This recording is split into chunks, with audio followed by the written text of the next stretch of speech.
থিমটা ছিল যে এই পার্টিগুলো আসলেন, পার্টির যে লিডাররা তারা স্যারকে, প্রফেসর ইউনূসকে সমর্থন জানিয়েছেন, তার রিফর্ম, তার বিচার, এবং আমরা যে রিফর্ম করছি, আমরা যে বিচারের কার্যক্রম শুরু করেছি, এবং আমরা যে নির্বাচনের জন্য যে কাজ করছি সেইটার জন্য তারা তাদের সম্পূর্ণ সমর্থন জানিয়েছেন।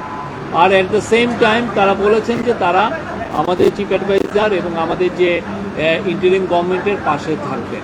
এটা ছিল মূল মেসেজ।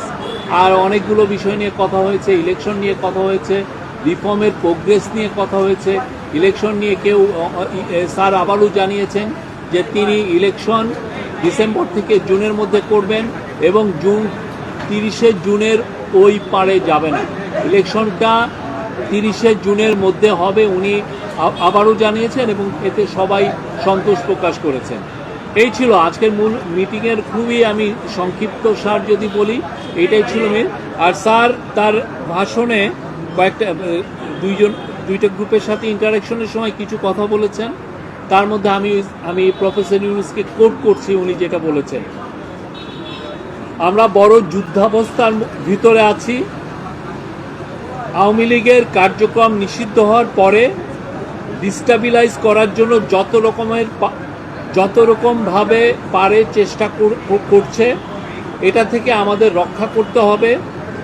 তারা কিছুতেই মেনে নিতে পারছে না।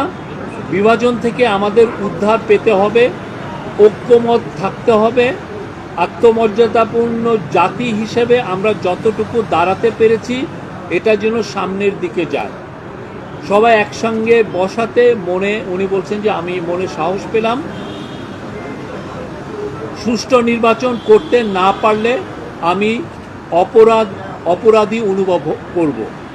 আর তারপরে বলেছেন যে মহাসুযোগ পেয়েছি অভ্যুত্থানের কারণে, ধ্বংস হয়ে যাওয়া দেশকে টেনে আনা, আওয়ামী লীগকে নিষিদ্ধ করার সঙ্গে সঙ্গে আর একটা যুদ্ধ পরিস্থিতি তৈরি হয়েছে দেশের ভিতরে এবং বাইরে, যাতে আমরা এগোতে না পারি, যাতে সব কিছু কলাপস হয়ে যায়, আবার যাতে গোলামিতে ফেরত যায়। এটা উনি বলেছেন, মানে যারা এই কনস্পাইরেসিগুলো করছে তাদের ইন্টেনশন হচ্ছে আমরা যেন আবার গোলামিতে ফেরত যাই। আমি যতদিন আছি দেশের কোনো অনিষ্ট হবে এমন কোনো কাজ হবে না, নিশ্চিত থাকেন। আমি যতদিন আছি দেশের কোনো অনিষ্ট হবে এমন কোনো কাজ আমাকে দিয়ে হবে না, নিশ্চিত থাকেন। উনি একটা ডেডলাইন দিয়েছেন এবং আমি কালকেও বলেছি, আজকেও বলছি, বারবার বলছি, উনি এক কথার মানুষ। উনি বারবার বলেছেন যে জুন 30-এর পরে ইলেকশন যাবে না। আপনাকে ওনাকে ট্রাস্ট করতে হবে। এটা ডিসেম্বর থেকে জুন মাসের 30 তারিখ পর্যন্ত এর মধ্যে ইলেকশন হবে। ওই জুন মাসের 30 তারিখে জুলাই মাসের 1 তারিখে যাবে না। আপনি রোডম্যাপ, এইটাই আপনাকে, ওইটা যখন সময় আসবে উনি রোডম্যাপ বা যেটা শিডিউল সেটা ঘোষণা করবেন। আমরা তো এটা বারবার বলছি, একটা না, এটা নিয়ে কিন্তু আমরা দিনের পর দিন, মাসের পর মাস বলছি। আমি জানি না এটা কেন, এটা এমবিগুইটি আছে। ওনার এখানে তো কোনো এমবিগুইটি নাই।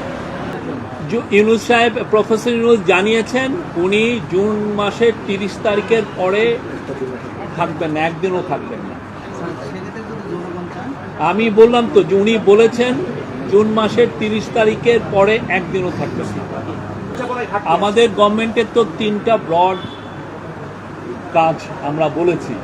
একটা হচ্ছে হলো সংস্কার, আর একটা হচ্ছে বিচার, আর একটা হচ্ছে নির্বাচন। এই সংস্কারের কাজের মধ্যে সংস্কারগুলো হওয়ার পরে আমরা যখন পূর্ণ সংস্কার করতে পারবো, দেখবেন যে ইলেকশন এগুলো বিষয়েও আমরা মানুষের আস্থা পাব। আজকে আমি আমার জানা মতে কেউ যে কোনো উপদেষ্টার পদত্যাগ চেয়েছেন আমরা এটা শুনি নাই।